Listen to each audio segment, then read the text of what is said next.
Então, como eu falei no bloco anterior, agora a gente vai conversar com um conceituado arquiteto aqui de Caxias do Sul, que é o seu Felipe Luiz Pizzetti, né, que trabalhou durante muitos anos no planejamento de vários loteamentos aqui de Caxias do Sul. Tudo bom, seu Pizzetti? Sim, tudo bem. Tudo bem. Assim, ó, eu gostaria que o senhor falasse para a gente, para o telespectador, como é que foi todo esse processo de planejamento de todos esses loteamentos de Caxias do Sul e na época que o senhor trabalhou na prefeitura? Certo.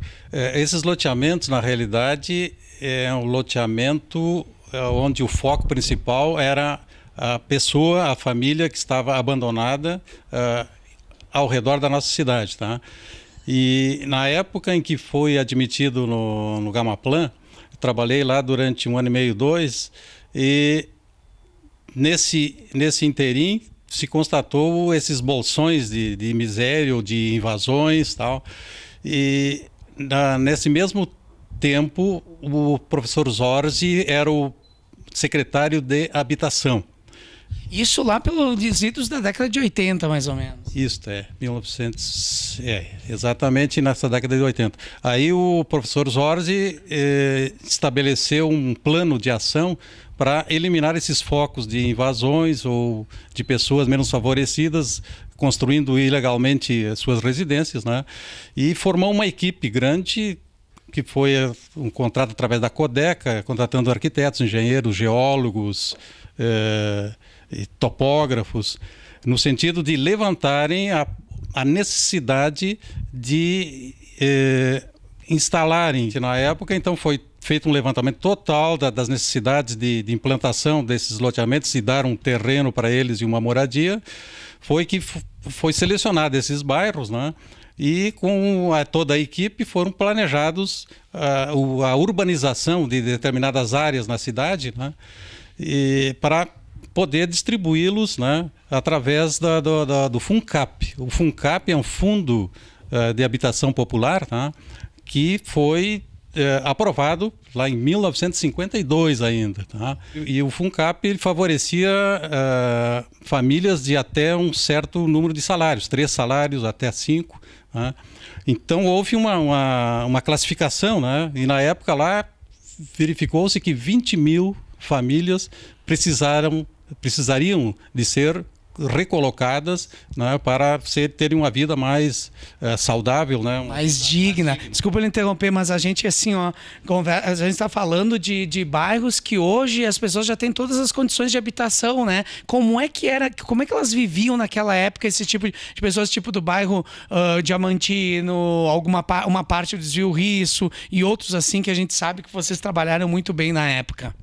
Existia naquela época do nosso secretário de Habitação, Zorzi, existia um banco de terras, tá? Então essas terras foram escolhidas justamente visando, mais retiradas um pouco do centro, né? Visando a colocação desse pessoal, né? Então nós tínhamos, por exemplo, bairro Pioneiro, bairro Diamantino, Aeroporto, Desvio Risso, e assim por diante. São 14 loteamentos que foram feitos, né, nessa questão de pouco tempo, na época lá, onde se planejou não seriam bairros até, né? Hoje são bairros completamente estruturados, né? Com toda a infraestrutura, calçamentos. Hoje o senhor vê que também continua, né, todo esse problema, mas eu gostaria que o senhor, mesmo a cidade, mesmo passando por todo o processo de planejamento, são muitas pessoas que vêm de fora, né?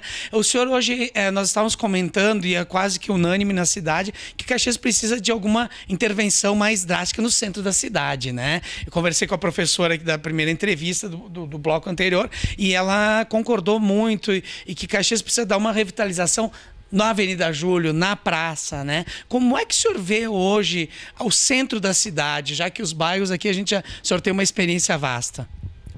Bem, quando a gente passa pelo centro, né, a gente obviamente observa aquela movimentação, né, de pessoas, uma movimentação de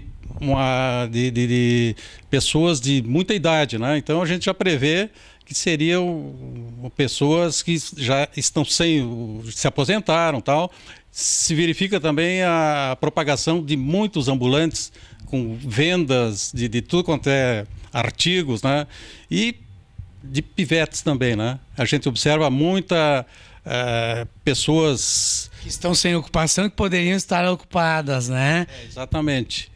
Então, eu acho que o destino ali seria uma revitalização mesmo, né? Com elaboração de planos de ocupação ou de lazer um pouco mais movimentado, né? Mas o senhor tem um escritório que o senhor trabalha com sua filha, que é bem mais jovem que o senhor, né? Então, como é que é essa relação de trabalhar com uma arquiteta jovem, né? E como o senhor vê todo esse processo de evolução do mercado, né, da área de arquitetura, desde que o senhor começou até os dias atuais? A evolução do arquiteto, ele se desenvolveu mais recentemente, né? Antigamente, o engenheiro que era o top para fazer qualquer investimento, qualquer obra, né? Em torno do progresso de uma cidade, né?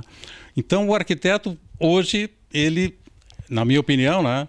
Ele organiza, ele planeja qualquer objeto, qualquer iniciativa na construção civil, principalmente em urbanizações, planejamento de uma cidade, requer sempre um estudo mais apurado, né, onde o arquiteto, no seu estudo acadêmico, ele recebe uma carga de conhecimento muito maior do que outros profissionais que antigamente eram os que faziam isso, né? E para esses jovens que estão agora pensando em entrar na carreira na arquitetura, fazer um vestibular para arquitetura, que conselho o senhor, como um experiente profissional, daria para toda essa galera, digamos assim? Bem, eu diria o seguinte, que hoje, na atualidade, nós temos que resolver um problema muito sério, que é a vida de um ser humano, né? Então, temos que pensar na pessoa, né? Qualquer projeto que a gente desenvolve, está sempre o homem, a pessoa, em primeiro lugar, para que tenha uma vida mais regular, uma vida saudável, que tenha um abrigo, não precisa ser um abrigo de luxo, né? Mas que atenda à necessidade da vida cotidiana dele através de uma qualidade de vida, né? Exatamente, faltou o termo aí. Uma qualidade de vida onde ele vai desenvolver, né, o seu trabalho de maneira saudável. Eu, falando em pessoa, né, maravilhosa, vamos fazer a propaganda, né? E eu gostaria que o senhor comentasse alguma coisa também. Foi lançado, foi esse ano ou ano passado? É o livro referente ao seu pai, né? Luiz Piccetti, que é uma pessoa muito conhecida aqui em Caxias, cidadão caxiense, né? Uma consciência que pulsa do Willy Bergamin, que eu conheço também, né? É o livro que fala sobre a vida dele, né? Que é uma pessoa que ainda é muito ativo na política caxiense, né? Na comunidade. E eu gostaria de saber como é que é essa relação, né? Pai, filho. É muito... É lógico que é prazeroso ser filho de uma pessoa como Luiz Piccetti, e ainda tem o mesmo nome, né? Exatamente, Ele, o seu Luiz, é um líder comunitário, né? Eu digo sempre, se eu tivesse aquilo que ele tem na cabeça, né, para me expressar, né, porque eu tenho uma dificuldade tremenda em fazer a comunicação comunitária, tá? Isso. Então, ele, com 90 anos quase, né? Sim. É um cabedal de conhecimento nessa vida que ele enfrentou e que ele adotou, e diz ele que vai terminar a vida desse jeito aí, né?